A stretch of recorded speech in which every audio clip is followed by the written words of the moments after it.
Hello and welcome to the Therapy for Peptic Ulcer Disease free course.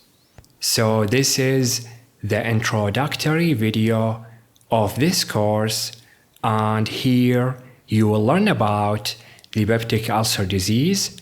Topics covered include a definition, causes, clinical features, diagnosis, and then we will talk about the regulation of hydrochloric acid secretion and treatment of peptic ulcer disease.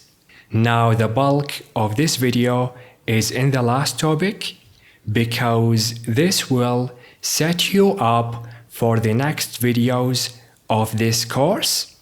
So if you know the first topics, you can skip to the last one using the video chapters available in the video description. So let's start with the definition. So peptic ulcer literally means an ulcer that is caused by digestive enzymes. And the peptic ulcer disease is characterized by discontinuation in the inner lining of the gastrointestinal tract, usually occur in the stomach or proximal duodenum.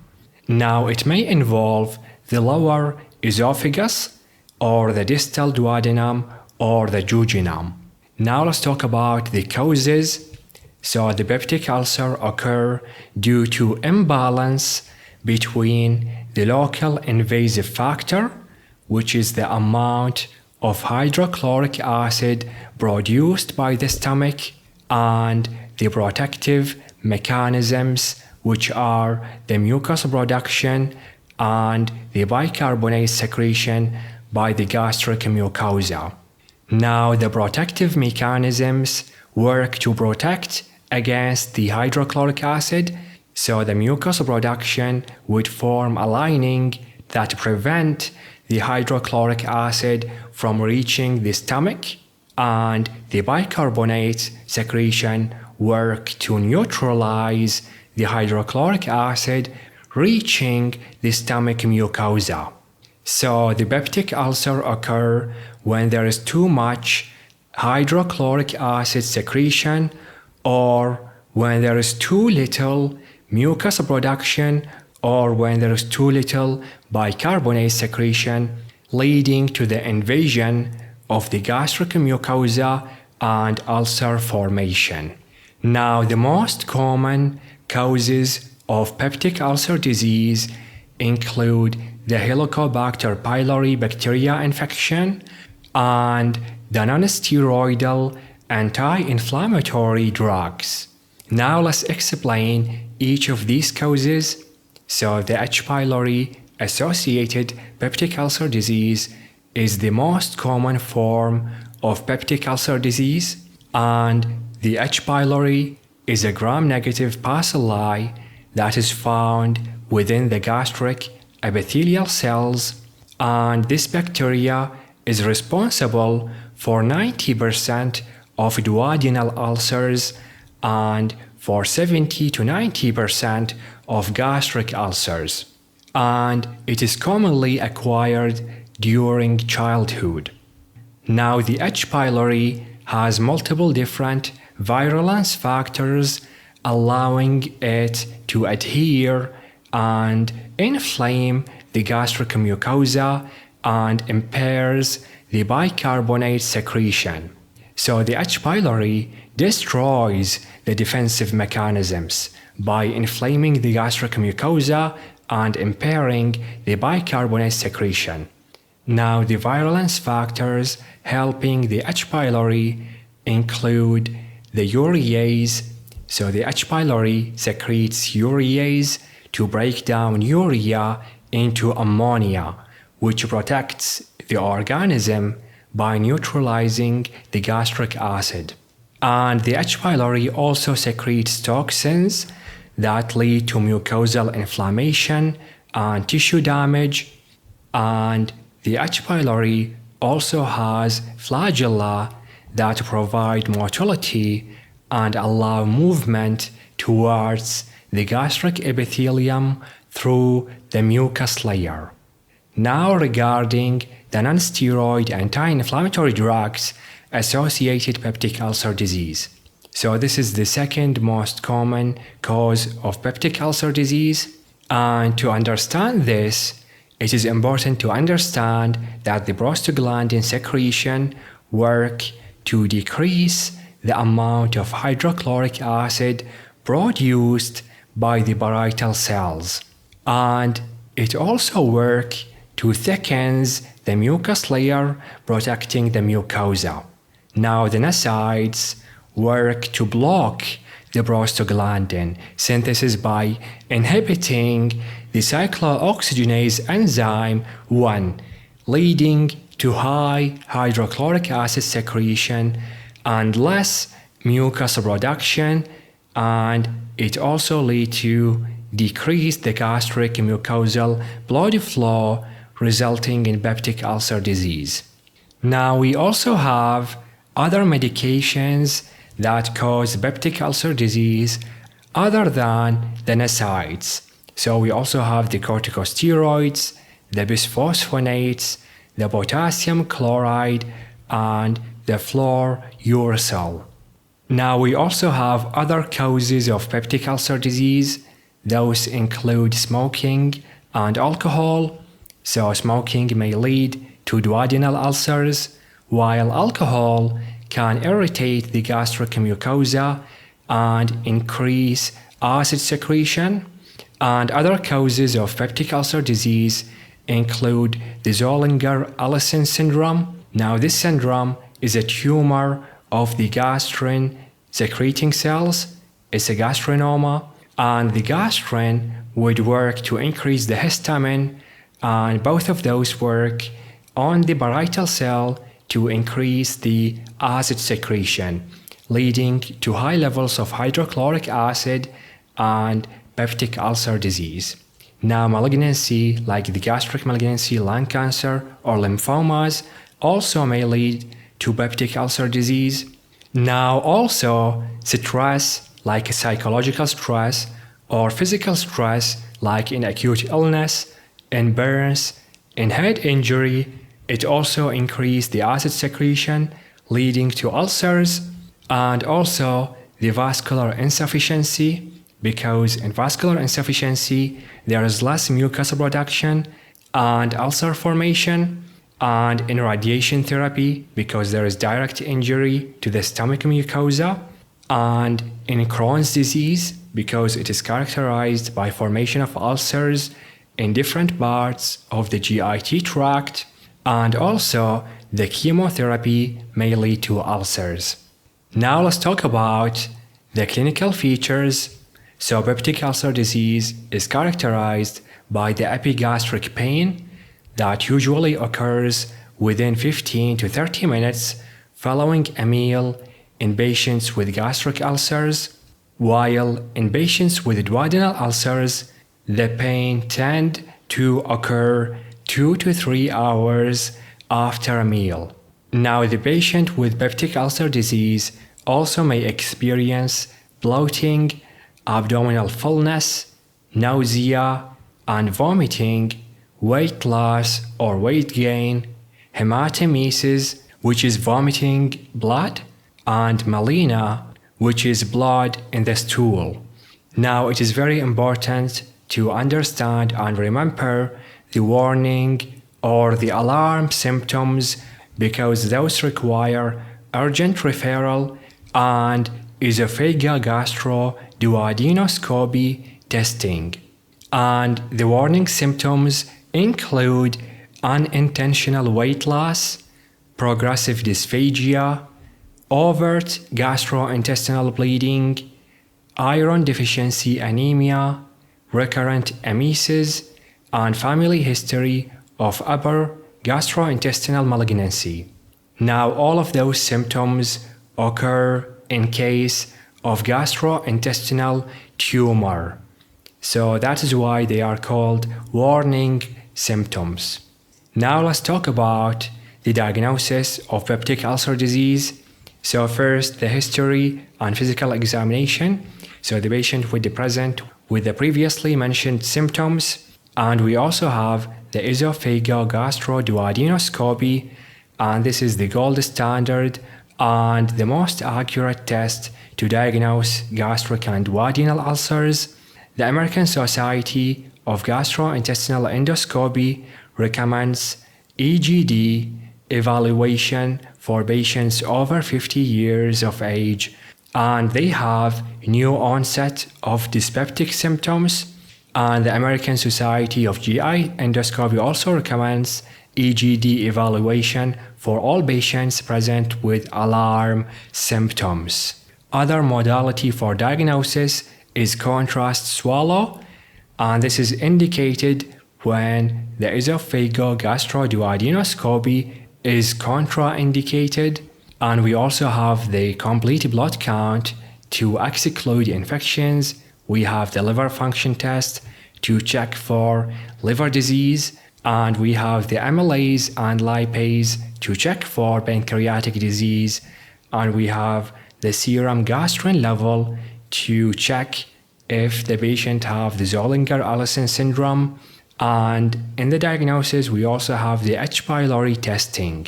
Now, the H. pylori testing, we have multiple tests to look for this bacteria.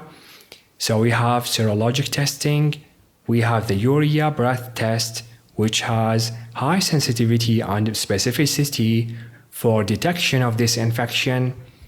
And we have also antibodies to H. pylori levels.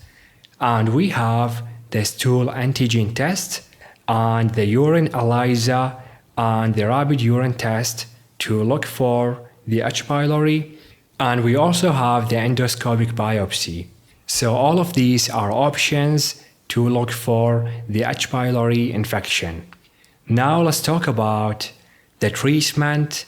So treatment of peptic ulcer disease is done through returning the balance between the local invasive factors, which is the amount of hydrochloric acid produced, and the protective mechanisms, which is the mucus production and the bicarbonate secretion by the gastric mucosa. So treatment is done either by decreasing the local invasive factors, so decreasing the HCl acid secretion, or by strengthening the defensive mechanisms. Now, to understand how the hydrochloric acid secretion is reduced, first we have to understand how the hydrochloric acid secretion is regulated.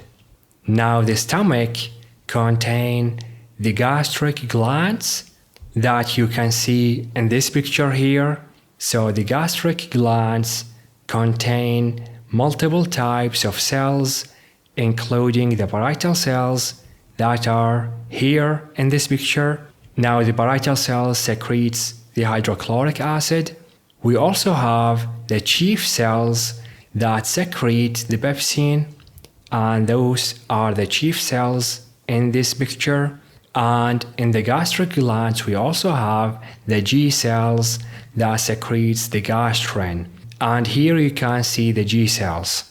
And we also have the enterochromaffin cells that are not shown in this picture. And the enterochromaffin cells secretes the histamine. Now, histamine is the main activator of the parietal cells to secrete the hydrochloric acid. Now, the parietal cells that you can see in this picture here, they have many receptors, including the amylin receptors, which are the muscarinic receptors that respond to the acetylcholine, and those you can see right here in this picture. Now, the parietal cells also have the G receptors, which respond to the gastrin that is released from the G cells that are also present in the gastric glands. And the G receptors you can see right here in this picture. Now, also there is the H2 receptors, which respond to the histamine released from the enterochromaffin cells, and the H2 receptors you can see here on this picture. And we also have the prostaglandin receptors. Those respond to the prostaglandin, and those you can see here in this picture. Now, any stimulation to the M1, the G, or the H2 receptors in the parietal cell lead to increase the HCl secretion. So any stimulation to any of these receptors would increase the hydrochloric acid secretion, while stimulating the prostaglandin, which is here, would lead to reduction in the hydrochloric acid secretion. Now, it is very important to understand that stimulating the M1 or the G receptors would give a weak stimulation to the HCl secretion. So stimulation of those receptors, the M1 or the G receptor, would give a weak hydrochloric acid secretion in comparison with the histamine H2 receptor stimulation. This would give a powerful stimulation to acid secretion. Now, it is also important to understand that the vagal stimulation from the myenteric plexus in the GIT tract would increase the acetylcholine levels, leading to stimulation of the M1 receptors on the parietal cells. But not just that, it also works to stimulate the G cells to produce more gastrin. And the gastrin would work on the enterochromaffin cells to secrete more histamine, which go back to bind to the parietal cells on the H2 receptors to give us powerful stimulation to acid secretion. So vagal stimulation is very powerful for acid secretion. It would lead to stimulation of the M1 receptors, and it would also stimulate the G cells to produce gastrin, which would work on the enterochromaffin cells to produce more histamine, to work on the histamine receptors on the parietal cells to produce more hydrochloric acid.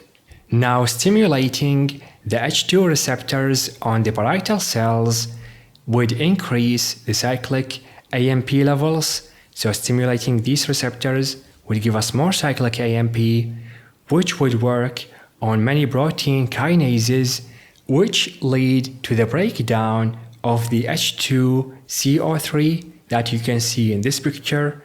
And the H2CO3 would break down into a hydrogen ion and a bicarbonate. The hydrogen ion would leave the parietal cell to go into the stomach lumen, and there it would bind with the chloride that is also secreted from the parietal cell to produce the hydrochloric acid, and the bicarbonate would go into the blood. Now the hydrogen leave the stomach by the hydrogen potassium ATPase, which is also called the proton pump. It is shown here in this picture, and the proton pump is the target for the proton pump inhibitors. Those would block the proton pump here to give anti-secretory action to treat the peptic ulcer disease. And we also have medications that work on the H2 receptors. They block the H2 receptors, and they are called the H2 blockers. Now, the only antagonism to this cycle is the prostaglandin. So prostaglandin works to antagonize this cycle by decreasing the cyclic AMP, and this is here the prostaglandin receptor. So the prostaglandin binds to this receptor to decrease the cyclic AMP and decrease the hydrochloric acid secretion. And the prostaglandin also works to increase the protective mucus secretion and the bicarbonate secretion, and it is also responsible for the vasodilatation to increase the blood flow to the stomach, which allow ulcers to heal faster. So the prostaglandin is very important for ulcer healing. It works as anti-secretory, and it works to increase the protective mucus and the bicarbonate, and it also works as a vasodilator. Now let's talk about the medications that are used for peptic ulcer disease treatment. So we have drugs that neutralize the hydrochloric acid, and those are called the antacids. So those work on the stomach lumen to neutralize the hydrochloric acid. And then we have the drugs that decrease the hydrochloric acid secretion. Those are called anti-secretory drugs, and examples for them is the H2 blockers, so those that block the H2 receptors, and examples for them is the cimetidine. And then we have the proton pump inhibitors. Those work on the proton pump here to block it, and example for them is the omeprazole. Now the proton pump inhibitors have largely replaced the H2 receptor blockers because they have better efficacy. Now in the peptic ulcer disease treatment, we also have drugs that increase the mucosal defense mechanisms. Those include the prostaglandin E1 analogs like the misoprostol, and we also have the sucralfate, the colloid bismuth compounds, and the carbinoxolone. Now in the peptic ulcer disease treatment, we also have treatment for H. pylori infection in case the patient diagnosed with it. So this include a proton pump inhibitor and antibiotics. And for peptic ulcer disease refractory cases, those require surgery. Now it is important to mention that the peptic ulcer disease treatment also include lifestyle modifications. Those include stopping smoking and avoiding spicy food, stopping alcohol, coffee, and tea, because all of those increase the hydrochloric acid secretion. And it also include avoiding stress, because it also leads to elevation of hydrochloric acid. And it also include avoiding medications that promote ulcer formation, like the non-steroid anti-inflammatory drugs. And with that, we reach the end of this video. Thank you guys for watching. Please give us a like, comment your ideas and questions, and subscribe.